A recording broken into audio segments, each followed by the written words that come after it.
So, good morning, everyone. I hope you can see and hear me all right this morning.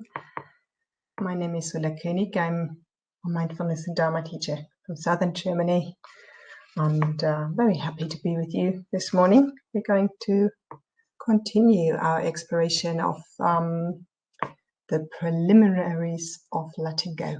Yeah, rather than this willful act, the decision making of I let go of this, we're going to explore basically the causes and conditions which allow letting go. Okay, and today we're going to talk about the role of the self in letting go and also the difference between clinging and healthy needs. So quite a topic today. First of all, you might see the chat box, and it's lovely to see where you all are coming from and to say hello to each other. I quite appreciate the contact we have with each other through the chat box, so feel free to contribute as well, and also to ask questions and maybe any reflections on the day so far or any of the practice today. Very much appreciated. In the end, the last 20 minutes, we're going to have a sharing circle. You can definitely also just share something rather than having to ask something. Feel free in the last quarter of an hour to contribute, or even now if you already have something. And I'm going to talk a bit first, and then we're going to put things into practice together. That's our idea for the day. And in the end, as usual, the link to the donation so that you can support Sangha Life with their outflowing costs, and the teachers like myself for their teachings, and that is also very much appreciated. Good. Let's go and get started. So I said it, I think, on the first morning together, that this whole act, if it's an act, this whole dynamic of clinging, contracting, crystallizing, hardening, being driven, being urged towards something, or aversive towards something else, this can be quite confusing. One reason why this is so confusing is our language. Yeah. Usually we say something like, I should stop clinging, or why am I still clinging or holding on to this? Why can't I let go? So there's a lot of the I, me, mine language around the clinging and also the letting go. Yeah. And this is okay for convenience. We need this language to share with each other and to bring a bit of structure into our conversation. That's all fine. But there's a true recommendation to hold that very lightly, the I, me, mine language. Because if you don't look closely enough, you might not spot a couple of things which could be really interesting and also liberating. Yeah. For example, if we look closer into the processes of letting go and clinging, we will see that there is no instance which is actively clinging, deciding to cling, deciding to hold on to, deciding not to let go, which we could call self, because on the other hand, there is often enough and in a dynamic which says, oh, this doesn't feel very well. I suppose I should let go. And this feels now a very dualistic thing within us. You might know from these comic strips like the devil and the angel on the shoulder talking to each other. This is how this process of noticing clinging and the urge or the wish to let go can feel like the devil and the angel. Yeah. And so it can become very confusing and also very in some instances very, very self-harming. Yeah, very a very guiltful process. Why can't I stop doing this? Why can't I let go? And we need to look at this aspect of the language, and maybe, and I'll make a suggestion later, replace it with something a bit more precise and gentle. Yeah. First of all, let's note, and you can do this all day long, that letting go is not a process and not a question of willpower and decision making. Yeah, it's very interesting how often letting go is just equal to the appropriate amount of willpower. And if I can't let go, I just don't. I haven't summoned, the willpower, or decisiveness, or assertiveness, or whatever. Yeah. We confuse something with willpower, with letting go. Willpower can help me to shift my attention, to say, okay, away from this thought, taking my share of attention, putting it on something else, and saying, okay, I'm paying attention to this now. Which it would be, for example, healthy forms of distraction. To say enough of that. If I look into that, if I stay with that for any longer, it brings up all sorts of thoughts and feelings and emotions. Not now, not under these circumstances. Taking the attention and taking it away. One act of willpower, and healthy one. We can use our willpower to resist some things, and we can use our willpower to initiate some action. And all this is the healthy realm of willpower. But letting go usually is a deeper process than something which can be touched by willpower only. It can be the effects of the clinging, the effects of the urge and the push and the pull, that we can sometimes gather with an act of willpower, saying, no, I'm using my willpower, I'm not going to do this. I'm not going to say this, I'm not going to go down that road of thinking, and that's where willpower comes in. So it almost gathers, I have the image of a sieve, like filtering out all the impulses we do not want to act upon. Or saying, not going to do this, not going to say this, not going to act like this. But underneath these impulses, there is still there is still this dynamic of tension, hardening, crystallizing, feeling this urge, this push and pull of the clinging. And the heart mind says something like, you do not allow me to act on this, but I still want this, or I still think I can't bear this, or I still feel this urge and push and pull and this restlessness. So if we don't look at this underlying dynamic, which we're using up all our willpower to deal with the symptoms, not this, not that, not thinking here, not saying this, and maybe you notice from my description how burdensome this is. So it's a lot about touching, and we're going to talk about this today and the next couple of days, touching into this underlying sense of clinging, contraction, push and pull, so that we do not have to exhaust our precious little amount of willpower all of us have with the symptoms. So if I do not want to say, I am doing the clinging, it's me who is doing the clinging, how could we frame, or what is this process, what is going on in this process of clinging, and how could we frame that possibly without a sense of self, which feels so present?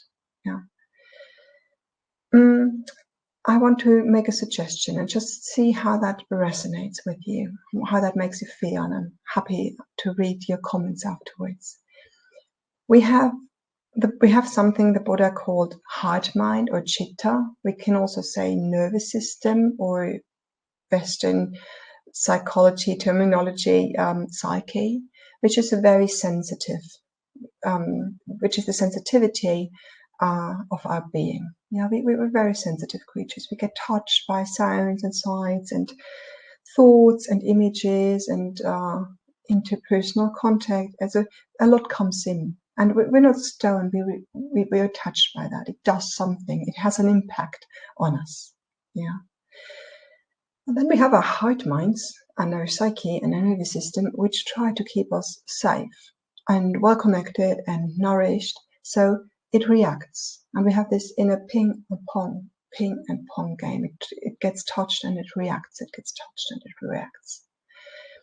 And it doesn't react randomly, fortunately enough. It creates all kind of patterns, and very quick patterns at times.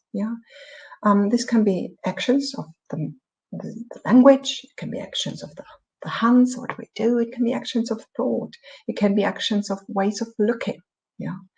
It can be actions which create a certain sense of self in a situation. Yeah, this happens to me, and all of a sudden you feel quite differently. You feel in yourself, in your self-worth, in your self perception quite differently from before this. I noticed this a lot in contact with other people. Like prior to the conversation, this has been my sense of self. And then I talk to someone and I go out of the conversation and my sense of self, my perception of self has changed. Maybe not dramatically, but just a tiny bit. I feel a bit differently about myself and who I am. And so very interesting. We get touched by something and something reacts. So, and to keep in mind, I think this is so important for our practice with clinging and letting go, that the heart mind does this, or the psyche, the nervous system does this to keep us safe and in connection with others and satisfied in many, many ways. Yeah. Sometimes it's a bit clumsy. Is that an English word? Yeah, it's a bit coarse, a bit driven, impulsive. Yeah, it's like an alarm system goes off and it needs to act quickly. Yeah, it matters a great deal that we're healthy and connected and safe, so it can overshoot almost into all kind of weird things we do. Yeah, because it wants to keep healthy and safe and nourished. So, and there is a lingering sense. It has almost something like a memory. Yeah, you get touched and impacted by a lot of things, and the heart mind almost constructs a sense of, oh, this is how the world is, this is how other people are, this is how I am, and this sense lingers. It has like an echo. Yeah, and you can feel that whenever you come into meditation, we sit down, and I would say at least half of the time, speaking humbly for myself, this is not a pleasant experience. We sit here and we have the echo of everything which has impacted us, and it can be stable or it can be shaken, this heart mind. It can be agitated or calm. It can be hungry or satisfied. It can be fearful or feeling safe. It can be contracted or open. And we come to the echo of the past. That is what is, by the way, of an aspect of karma. Yeah, the echo of the past impacts on our heart mind. And some of our heart minds have learned, yeah, through their sensitivity, that this world isn't safe, that others aren't safe, that we might not get what we need. So it has reactive patterns. Yeah, and as soon as some small impact comes, which reminds the heart mind of this lack, or this fearful state, or of this dissatisfaction, all the patterns arise very quickly again. Yeah. Wow. Now you notice how clinging comes into play. And I hope that makes it a bit clearer. It's a pattern of the heart mind. It's an overshoot of energy to say, I have to have this, or I can't bear that, or I need to be, yeah, in order to be, again, safe and satisfied and in connection with others. And this overshoot, yeah, and this almost underlying, sometimes existential hunger or existential fear, it makes the cling go very hard, very quickly. Yeah. So we don't need a sense of self to explain that process of clinging. Yeah. But a sense of self will often be there, and that's no wonder, because the sense of self is a tool for this heart mind to create some agency. I am the one doing things. I am the one experiencing things. I am the one acting upon things, and it almost creates like a focus point from where we can react and interact with this world. Yeah. So a sense of self gets activated in order to take care, in order to organize, in order to structure our experience. Great. Now, whether or not you experience a lot of clinging, a lot of urge, a lot of push, a lot of obsession, a lot of drivenness, depends very, very much upon the state of your heart, mind, psyche, nervous system. And you know this so well for yourself.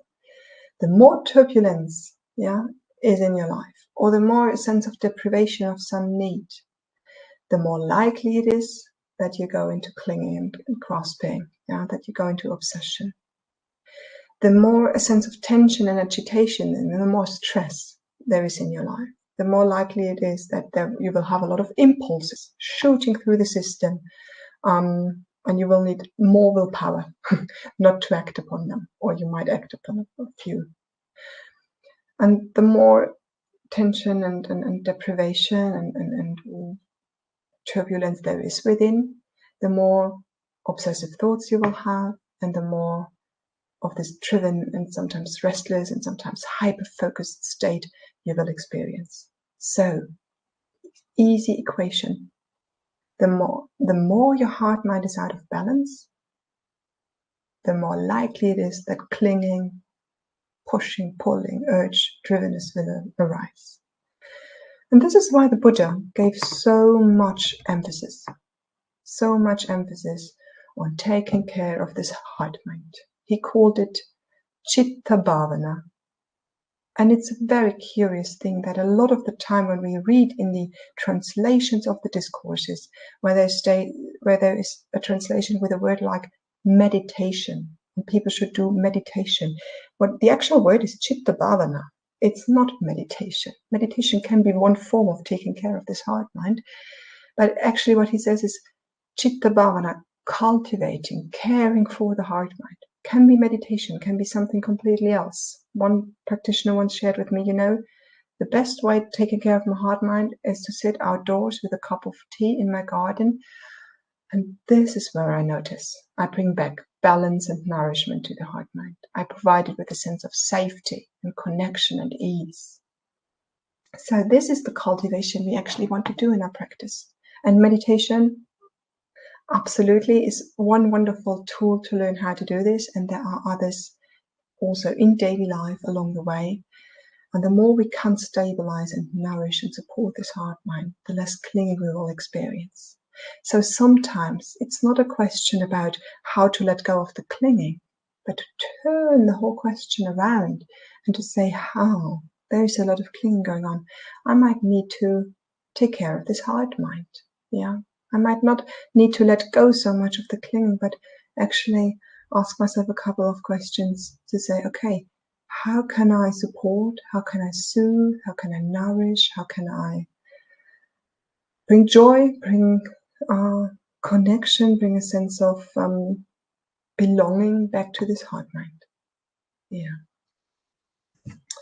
And I'm going to add one last puzzle piece to today's session because I find that very helpful. So please forgive me if I go a bit over the 20 minutes. When we listen inwardly, we almost notice two dynamics. We notice some dynamics we notice we want to support and nourish, yeah. And some dynamics we want to soothe and calm and soften, yeah. And it takes, for me, ongoing practice of wisdom to notice what is what. And sometimes my reactivity wants me to soothe and calm and those things which actually need to be supported and nourished a bit, and kindled and cared for and looked at. So not that easy to distinguish these. But I would almost differentiate here between the clinging and the urge and the push and the pull. And I'm speaking somatic level here, so you can feel that. And that helps with the differentiation. Feel that. And the need. Yeah. And here we're leaving Buddhist terminology and we're making some, we're building upon a bit of nonviolent communication terminology, which is beautiful. I find it an incredibly helpful framework in addition to Buddhism or Buddhist terminology. And they differentiate between needs and strategies. Yeah. So a need is a basic human wish. Yeah. A need for appreciation, a need for food, a need to feel safe, a need to feel connected, a need to explore, a need to be in touch with something spiritual, and so on and so on. So they are basic human wishes and desires, and they're universal. We can imagine everyone to have them, and they're not bound, and that is important. They're not bound specifically to a circumstance and a situation. They're very broad. I can say I have a need for safety, but I'm not saying only this and that and this, and under these circumstances and in that situation I will feel safety. It's just this expression of a basic, very open need. So, and in contrast to that, we have the strategies, which are specific actions, specific plans, specific patterns, which say, oh, this action, this situation, this contact will nourish my need. It's very specific and limited. So this is very interesting when dealing with clinging and yet allowing needs to be there. That is one other way of either or relationship we have sometimes with the clinging, to say I shouldn't be clinging and equal that to I shouldn't have needs. Oh, that creates a big ouch. That creates a big ouch. To work towards a being without needs would be to almost tuck away the rock under our feet. Of course we have needs. You cannot survive without needs. You have a need for food and a need for drink. You have a need for health, and you have a need for emotional and physical safety, and many more needs, which are natural and beautiful. So the clinging, the letting go process never should become a process of denying ourselves or negating ourselves' needs. But it is very much a process of questioning hardened views around strategies.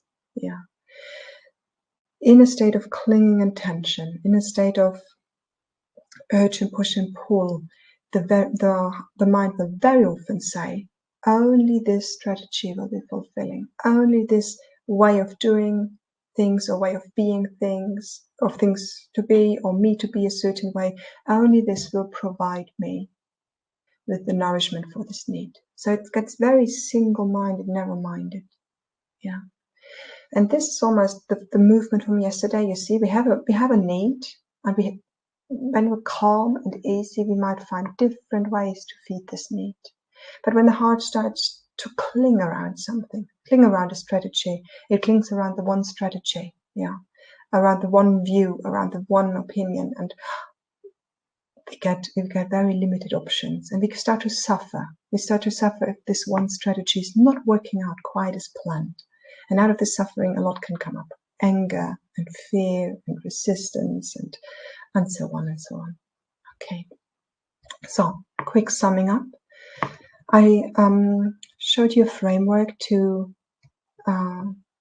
phrase or to reframe the process of clinging without the I, me, and mine, talking about the sensitivity and the reactivity of our heart, minds, our psyche, and nervous system, and talk to you about the importance about taking care of that heart mind, of the chitta, so that less clinging arises, and that this is an ongoing practice for all of us, chitta bhavana. And finally, to different when caring for this, caring for this heart mind, we need to differentiate between needs, which we want to carefully, openly, kindly tend to, and I could go on and on about that, and strategies, which have this potential to be clinging and very narrow-minded and locked in, locked in. Only this can make me happy, or only this will give me the outcome I need to be satisfied. Great, good. That's my input for today. Shall we go into meditation? So this is how Chitta Bhavana is spelled, and find yourself a posture now and let go of the words. It's limited ways of trying to communicate with each other, and maybe we can add a little experience and wisdom of experience to that this morning. So choose whether you want to sit or stand or lie down or walk around.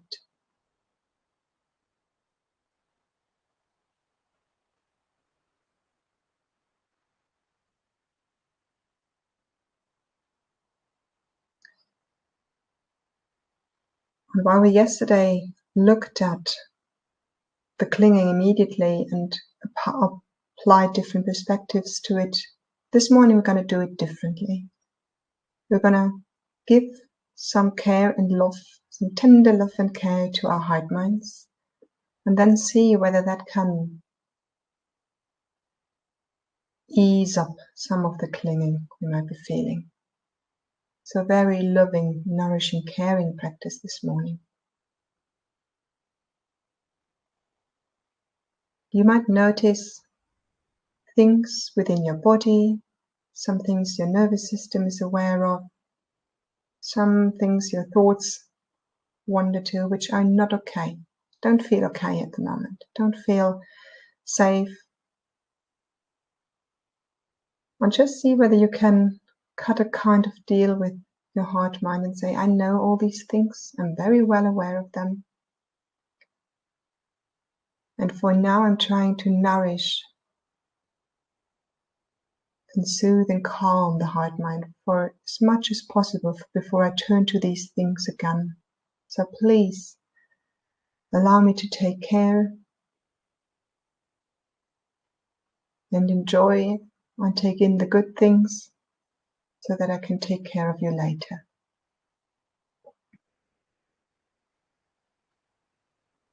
And starting from this intention, I want you to invite your body to soften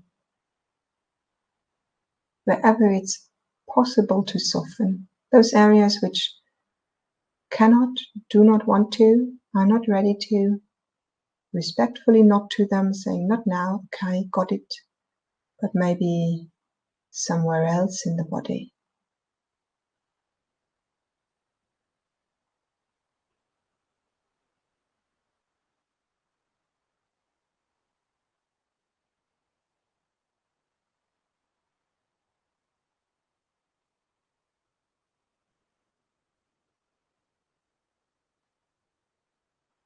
If you like, you can use your breathing to support this invitation to soften. A gentle, nourishing inhale into, around, through the place you want to soften a bit. Give some tender love and care to. And an equally gentle, caring exhale.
And maybe practice like you have all the time in the world, so that this relaxation comes not, this invitation for soothing, calming the body comes not with the usual haste and quickness of our everyday life.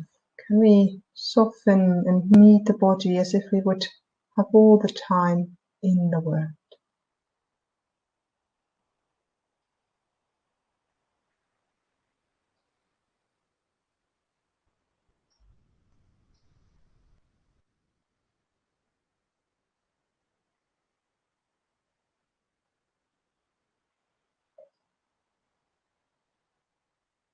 And if you notice a tight place, an uncomfortable place, don't struggle with that.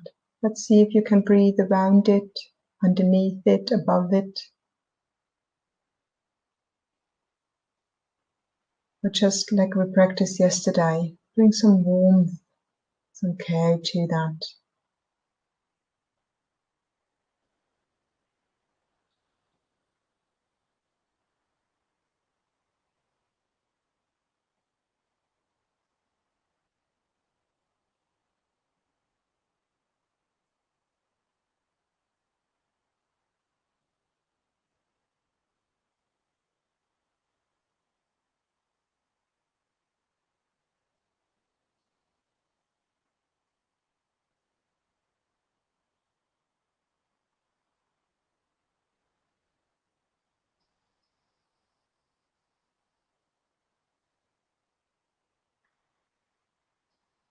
A bit of attention to the quality with which you approach the more challenging experiences in the bodily field.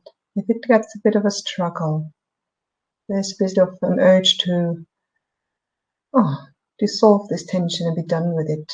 Back off. That might be the aversion creeping in. And remind yourself your body is more than that.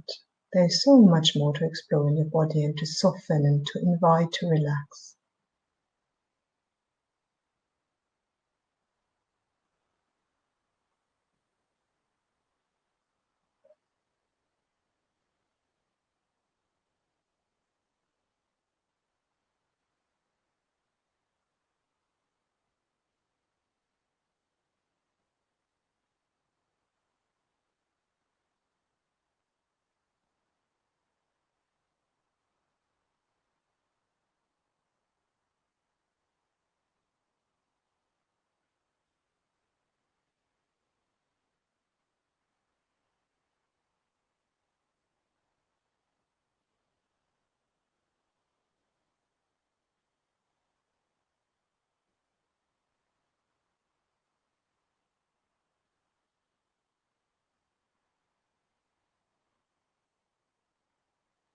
And now just see whether you can notice some pleasantness, maybe in slowing down this whole process of tending to the body, or maybe in this gentle quality of inhale and exhale, maybe in every muscle which softens a bit. Just notice the pleasantness. Saying, wow, dear nervous system, look at that. This feels actually a tiny bit okay, good, pleasant. Look at that. All things are not okay, I know, but look at that. There is something a tiny bit okayish in my experience right now.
After a while, you could experiment with extending your awareness, your mindfulness, to hold the whole body, a large, soft, embracing mindfulness awareness of the whole being, sitting, standing, walking, lying here.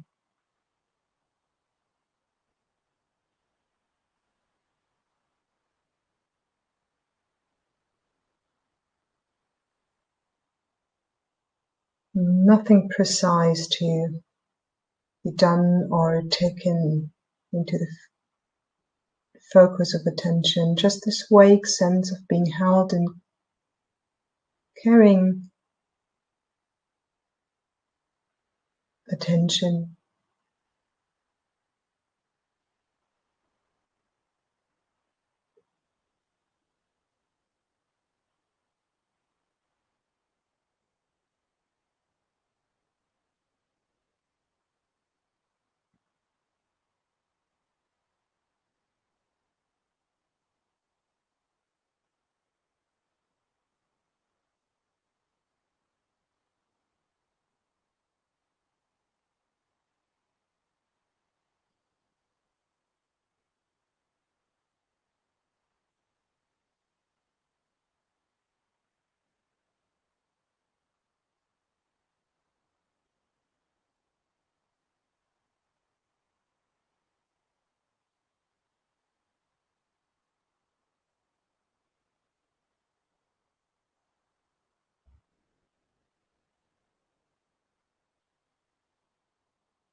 And if you like, if you're up for some imagination, you might be aware of how we sit with each other here.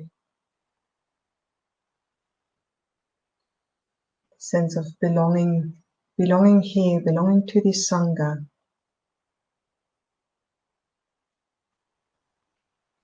The fact that you're here with us matters.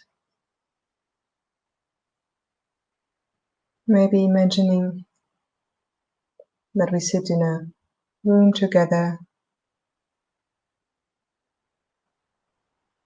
imagining how the others sit in their homes, on their chairs, in their beds, on their sofas with us.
And just see in a couple of minutes of silence whether there is anything else you can bring some warmth, some care, some nourishment,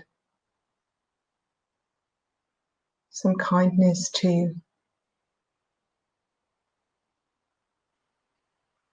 Or whether there is any pleasantness in this moment which you want to really recognize, acknowledge, saying, Not all is well, but this is okay.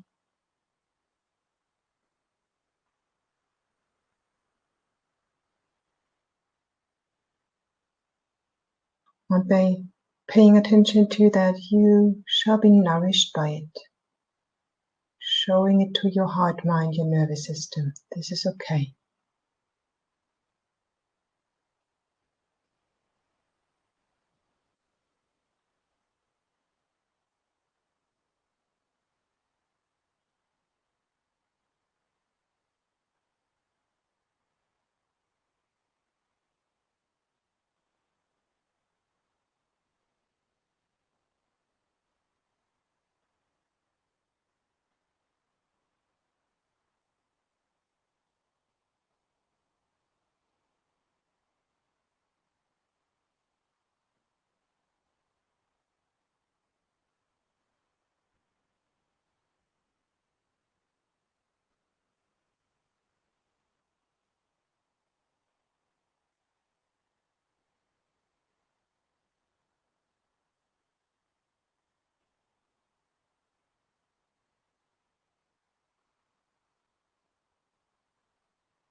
And as we come to the end of our practice, just take a quick inventory on the urges and the pushes and pulls, maybe the quality of your thoughts and thinking.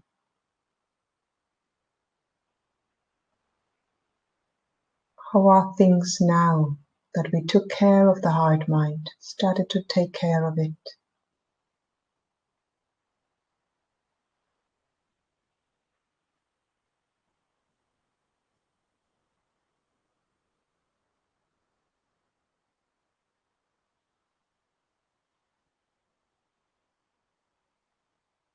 Some things might not be gone, but we might relate to them a little bit lighter. They are not as urgent, maybe, as they were before.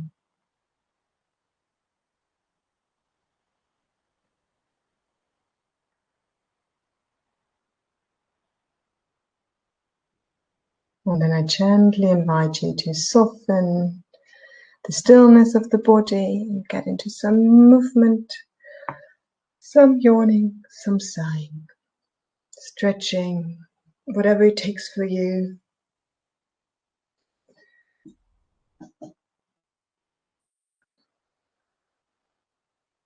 And then to gently come back to the screen. So,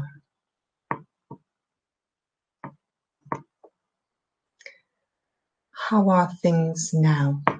Any experience on this process of caring for the heart mind? Anything, questions on the needs and the strategies I was talking about, on this process of clinging, which I displayed earlier? anything you would like to share or point us to, it's very much welcomed.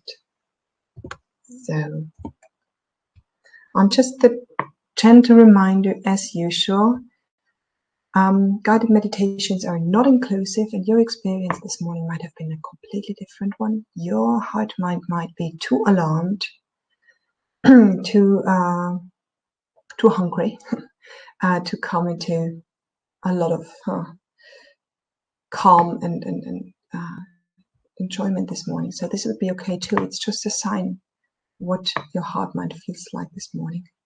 Okay. And while you might be typing, just a little bit of a reminder that our sharing circle starts again in September. It's called Meeting of Hearts, Meeting of Humans. And this is a wonderful occasion, a bi-weekly occasion in autumn to come together and share in a very mindful and respectful way on our practice. Okay. Now let me see what you write. Jamie wrote, thank you for this nourishing connection, and thank you, Sangha. Yeah, attending to and noticing the moments of softness amidst all the tangles and clinging. Beautiful. So that is a beautiful description, Janie. It's not either or, and it's so important to notice that yes, there is still this experience of tangles and clinging going on. It doesn't vanish. We just shift the attention gently to that which is soft and maybe just okay at times, and the clinging, the tension, that which is challenging, it moves a bit into the background. Yeah, we don't need to get rid of it. Actually, it is enough and moves a bit to the background, and that sounds like a much more doable process than to learn how to finger snip and dissolve it. Yeah. Steph is writing, I had a lot of tension and anxiety this morning, but just finding a touch of softness and connection has brought me some ease. Beautiful. To remember that is the door. It's not to find the big softness and the big connection, but it's just like the door is to actually, it's like a person who can't see tapping through a room and saying, okay, yeah, now there is something soft. Yeah, and to anchor there, it can be a lifesaver. This practice can be a lifesaver to say, in the midst of all this chaos sometimes and confusion, I train my attention. I train my capacity to find, just like Steph wrote, a touch of softness and connection. Wonderful. Sue is writing, a lot of dukkha this morning. It was only in the last few minutes when I turned my attention to something softer that I felt some release. Yes, Sue, you're bringing up an important point here. Our time together is way too short. From neurobiology, and I've read that we need at least 20 minutes for the nervous system to calm down from the peak experience of stress. Yeah, so it was about 20 minutes plus, so fits quite nicely with this theory. So maybe we can't do it here, but in your own practice you would need to allow yourself 20 minutes plus time for the nervous system to release into actually being able and having the capacity to notice some of that nourishing experience. Great. Clive says, much of what you said seems similar to the effects of feeling tone. Yeah, everything intermingled. The clinging with the Vedana, with the feeling tones. So it's always looking at probably the same dynamics from different frameworks and concepts. You're right. Ruth says, could you speak more about willpower? I read once when I was letting go of my alcohol strategy that it was a limited resource. Yeah. This was a revolutionary to me. I would love to hear more on this, especially in terms of practice. Wonderful. Ruth, we could dedicate a whole day to that, and I actually would love to. For now, yeah, let's look. I once got the image from someone, I don't remember who it was, that our willpower is like a little, like in German we say fiol, like a very little glass or flask of with a liquid in it, which is called willpower, which we can sprinkle over the day, but it's limited like that. And if we use it over generously on too many occasions, we run low on the willpower. Yeah. So we need different strategies other than willpower. There will be moments where we need this forceful, powerful liquid, and but we have a very limited amount of it. So how do I live and how do I practice? Yeah, how do I work with my heart, mind, and my thoughts in a way which is not dependent so much on willpower? That's as deep as I'll go today, and we will make room for that on another meeting here in the Sangha. Natalie is writing, thank you for the invitation to focus on something which felt okayish during meditation. Yeah. The softness of inhalation and exhalation was so nourishing and soothing for the nervous system. Beautiful and challenging, because sometimes exactly in this clinging and craving of the heart mind, it doesn't want okayish. It wants intense, and it wants big amounts, and it wants, you see, that is the thing with the needs and the strategies. Sometimes you can get that in relationships. You say sometimes, I want the full package. I want the intensity. I want it to be this big. And the heart mind almost dismisses everything which is just okayish. And it says, that is not enough. That is not enough. Or turn towards appreciation towards yourself. Wonderful example. You do some couple of kind things and we say to ourselves, oh yeah, but that is really nothing. Yeah. That would just be okayish, and okayish is not enough to develop some appreciation for myself. So here we have this dismissive action sometimes, and it is part of our practice to train ourselves to be attentive to the small and beautiful, yeah, which you described here so beautifully, in just the softness of the inhalation and exhalation. To pay attention to that and be able to be nourished by something that small, that is quite a powerful capacity. Beautiful. Thank you, Natalie. Jane wrote, so comforting to acknowledge, to know that acknowledging my needs and attending to them is not selfish but necessary. Yeah. And that is a beautiful practice to say that all belongs, and how I act upon these needs and what strategies I do. That is part of the ethics, and that is part of wise living. And that is an ongoing, messy exploration. Yeah. But the needs, they do belong. So I find that a beautiful addition to Buddhist terminology, where we can get sometimes the idea that needs should be there. Okay. Laura is writing, one very successful strategy for me when I'm sad, angry, depressed is to listen to favorite pieces of music and to dance.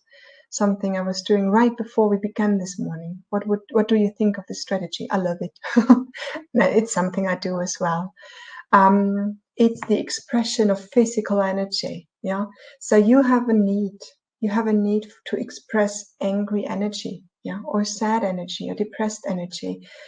And we could express that in very harmful ways to ourselves and others, or we look for healthy ways to express that. Drawing, arts, yeah, the arts are a wonderful channel to express energy. Yeah. Dance, sing. I do a lot of singing in different moods, safely at home, tucked in when no one listens. So yeah, I celebrate that. That sounds like a really healthy way to digest some of the energy. And what happens for me afterwards is that then, now that the energy is expressed, some calm, some cooling, some clarity comes back, and I can actually go back to the need and think about appropriate strategies to relate to that. Okay, great one. Thank you, Laura. Sharon is writing, for me, an experience of light and shadow dancing together felt true and grounding. Beautiful. Yeah. And I love that image of allowing the light and the shadow to be there, and to become very skilled when I want to pay attention to what, and that it needs to be a balanced attention between paying attention to light and paying attention to shadow. Beautiful. File. Okay, thank you, Margaret. You're polishing up my English. File. I need to actually write that down because I love that as a metaphor for willpower. Tim is writing. When you talked about willpower, I was reminded of a therapist who suggested that the idea of substance or energy that is willpower is a bit of a myth, and we're fated with a continuous series of small choices. Yeah, I found it useful to pretend briefly that there is a preordained fate, which means you can't give up worrying about your choices. maybe that's what meditation allows for short times. Yeah, I think meditation creates safe spaces where we are allowed to feel whatever is there. Yeah, where there is nothing wrong or faulty about our experience, and I don't have to make things go away because I feel ashamed for them or I should have them. I experience willpower to be there, and I like to have it, and I like to store it and save it and treasure it for those moments when an impulse shoots through my system and I really need to say no to that. Yeah, that is my place where willpower for me belongs, to say no to that thought, no to that impulse of doing something or saying something, and it's my emergency backup. That is my perspective on willpower. And for all other things, I need different strategies to practice with. So, but I hear from your writings here, dear Sangha, that willpower might be actually a really interesting topic for us to explore in the future. Okay. So can't see any more comments at the moment. So I'm just telling you what we're going to do tomorrow. Tomorrow we're going to look at, surprise, surprise, change, clinging and urges and pushes and pulls. And the Buddha said, look at the changeability, the changing nature. And it makes a huge deal whether we look at change or impermanence. And I'm going to explore with you tomorrow why looking at impermanence sometimes can be really ouch and triggering clinging, and why looking at change and changeability can sometimes be a cure. So I'm very happy to look into that with you tomorrow. And now I wish you all a lovely day, maybe to practice ways of caring for your heart-mind, being, just like Laura wrote, very curious about many ways of caring for your heart-mind, also in the daily life. I encourage you to dance and sing and draw and do whatever feels good to balance your energies. And yeah, just be well until we see each other, potentially tomorrow morning. Thank you so much for coming.